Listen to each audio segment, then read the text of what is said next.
자, 2022년 1회 학원기사 2022년 1회 29번 문제 한번 볼까요?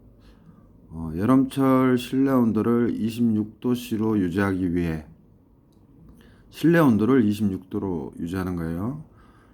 이때 열 펌프의 실내 측 방열판의 온도를 5도씨, 실외 측 방열판의 온도를 18도씨로 유지해야 할 때 이 열 펌프의 성능 계수, 즉 오메가, 즉 COP죠. Coefficient of Performance. 그래서 이 문제 풀 때는 늘 헷갈리는 게 뭐죠?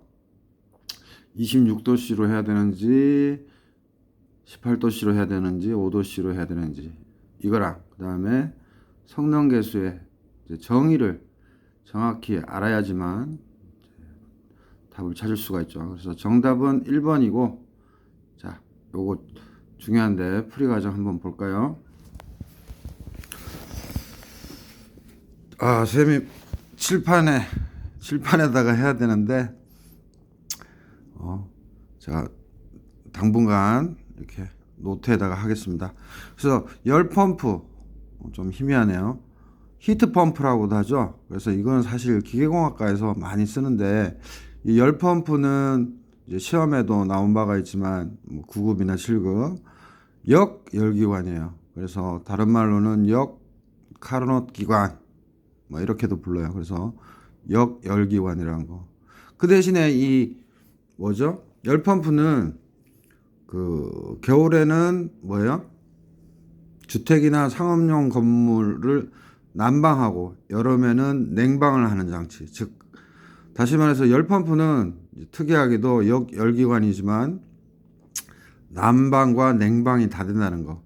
즉 흐름을 반대로 하느냐 아니면 정방향으로 하느냐에 따라 난방, 냉방이 다 된다는 거 잊지 마시고, 그 다음에 여기 보면 여러분들 그 열기관일 때랑 역열기관일 때랑 그 정의를 잘 이해하시면 돼요. 그림을 통해서.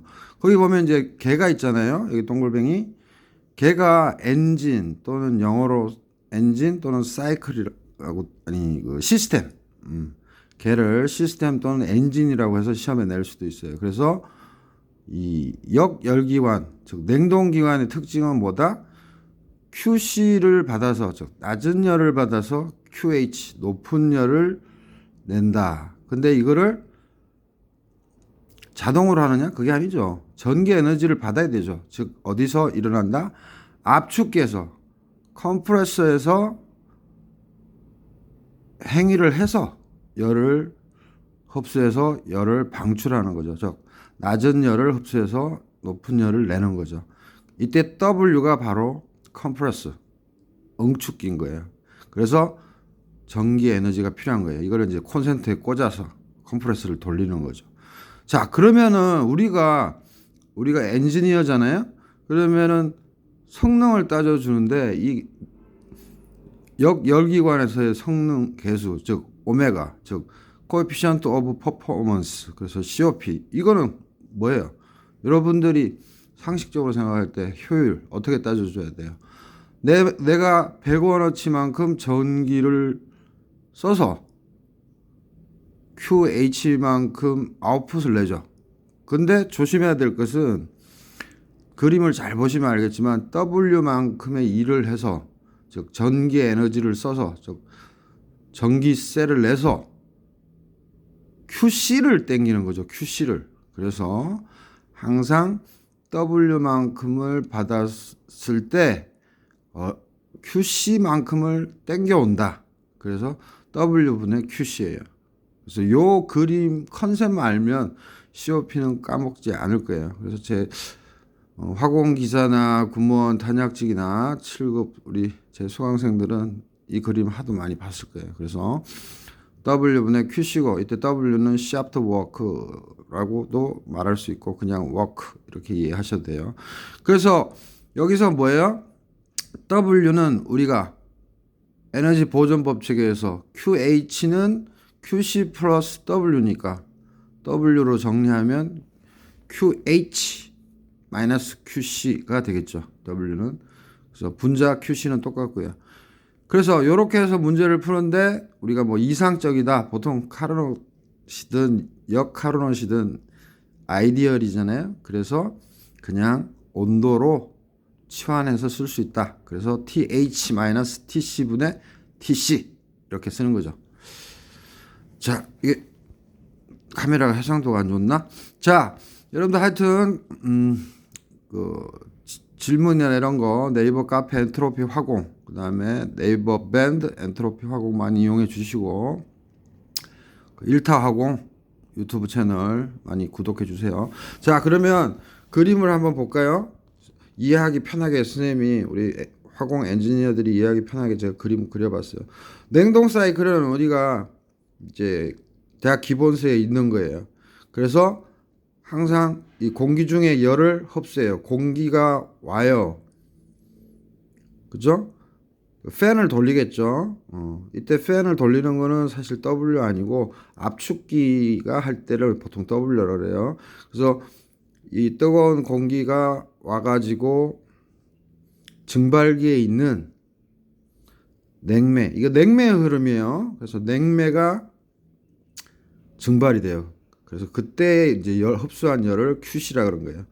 공기 중에 열을 흡수해서 냉매가 증발돼서 그러면 포화 증기가 되겠죠. 포화 증기일 때 이때 저압이라는 거 잊지 마시고, 그다음에 압축기를 지나면서 즉 돈을 써서 전기 에너지를 써서 압축을 해서 이제 과열 전기가 된 거예요. 그때는 고압이에요.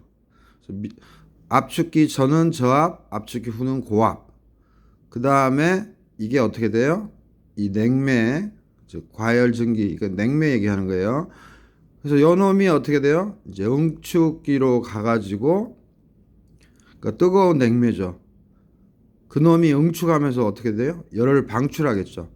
그때 그 방출되는 열이 바로 QH인 거예요. 즉 다시 말해서 공기가 뜨거워진다 이렇게 생각하면 돼요. 그래서 그 뜨거워지는 거를 어떻게 우리가 엔지니어적으로 사용하느냐? 그게 바로 이제 뭐예요? 난방이나 제가 써놓은 난방이나 급탕에 이용하는데, 지금 여기에서는 그림이 없지만 열교환기 있죠. 그 열교환기를 통해서 만약에 급수, 즉 일반 온도 또는 냉수가 들어가면 이 QH를 받아서 온수가 되는 거죠. 그 원리인 거예요. 그래서 우리가 이런 상세한 그림들이 대학 기본서에는 없기 때문에 쌤이 여러분들 이해하기 편하게 추가했고요. 그래서 이 응축기를 지나온 놈은 뭐가 돼요? 응축됐으니까 이 냉매는 포화 X 상태죠. 근데 이 상태에서도 계속 고압을 유지해요. 그래서 졸음 밸브, 팽창 밸브를 지나면서 팽창 밸브 대신에 터빈을 쓸 수도 있는데, 이제 터빈은 이제 대용량일 때죠. 근데 이건 뭐 가정용이고 하니까. 그래서 옛날 스미스 책에는 졸음 밸브하고 터빈 두 가지가 있었는데 지금은 졸음 밸브만 있어요. 그래서 나와서 이제 액체 상태가 되는데 이때는 저압이다. 그래서 잘 보시면 이 가로축으로 봤을 때 졸음 밸브에서 압축기를 쭉 선으로 연결을 하면 그 밑에 부분은 저압이고 위에 부분은 고압이라는 거. 그것도 하나 좀 기억해 두시고요. 그래서 우리 문제로 돌아가면 제가 집을 하나 그렸는데 여러분들 보세요. 실내 측에 온도를 가르쳐 줬잖아요. 그거는 페이크예요. 그 온도는 중요하지 않아요. 우리가 지금 성능 계수를 보는 거는 이 냉동 시스템의 성능 계수를 보는 거라, 이제 이 냉동 사이클 이게 뭐예요? 이렇게 복잡하게 돼 있는데 이거를 그림으로 나타내면 우측에 있는 가옥, 즉 집이 있고 실내가 있고, 그 다음에 뭐예요? 실내 측 방열판과 실외기, 여기에 실외 측 방열판, 요 실내 측 방열판부터 실외 측 방열판이 어떻게 보면은 이 냉동 사이클이 되는 거예요. 그 시스템. 그래서 실내 측 방열판은 뭐가 되겠어요? QH가 나오는 부분이니까, 그죠? QH가 나오는 부분을 이해하면 되고, 그렇다고 해서 응축기를 그 실내 측 방열판 거기에다가 딱 설치할 수도 있는 거고 쭉 밖에 빼가지고 실내기에 세팅할 수도 있는 거고, 그죠? 그래서 그거는 실제 엔지니어링에 맞게 설치하면 되는 거고, 그래서 실내 측 방열판을 QH로 이해하시면 되고, 실외 측 방열판은 뭐죠? 공기 중에 열을, 바깥의 바깥에 공기를, 즉 QC를 받는다, 이렇게 이해하시면 돼요. 그래서 그쵸? 그렇게 이해하시면 돼요. 그래서 실내 측 방열판이 QC, 실내 측 방열판이 QH로 나온다, 이렇게 이해하시면 돼요. 그래서 열 펌프는 열을 밑에서부터 위로 끌고 온다, 이런 의미잖아요. 우리가 펌프라는 게 뭐예요? 물을 낮은 곳에서 높은 곳으로 올리듯이 열 펌프도 온도를 낮은 곳에서 높은 곳으로 올린다. 그래서 QC에서 QH로 올린다. 그래서 히트 펌프라는 용어를 쓰는 거예요. 그래서 항상 이런 문제들 풀 때 그 냉동 사이클의 QC와 QH에 해당되는 온도가 무엇인지를 파악하는 게 중요하고, 그래서 마지막으로 문제를 풀면 W는 COP, 즉 W분의 QC인데 W는 QH 빼기 QC, 연력학 제일법칙에 의해서 분자 QC 그대로고요. 아무 조건도 주어지지 않았으니까 우리가 풀 수 있는 방법은 뭐다? 아이디어하게 생각해서 Q를 온도로 바꿔주면 되죠. 그래서 TH 빼기 TC분의 TC. 그래서 조심할 거는 T가 절대 온도라는 거를 잊지 마시고, 분모 같은 경우에는 어차피 273이 없어지는 거니까 그냥 18 빼기 5 해도 상관없겠죠. 그러나 분자는 뭐예요? 절대 온도를 꼭 써준다는 거. 그래서 이거 이제 계산기로 계산하시면 21.38이 됩니다. 그래서 반올림하면 21.4가 되고요. 뭐 우리 그 사지선단에는 21.40으로 나왔는데 유효 숫자 개념에서는 0이 없어야 되죠. T가 273.15라고 해서 계산해도 똑같이 뭐 21.39가 나와요. 그래서 21.40에서 0은 없었어야 되는 게 유효 숫자 개념에서는 맞습니다. 자, 여러분들 구독 많이 해주시고 다음에 뵙겠습니다.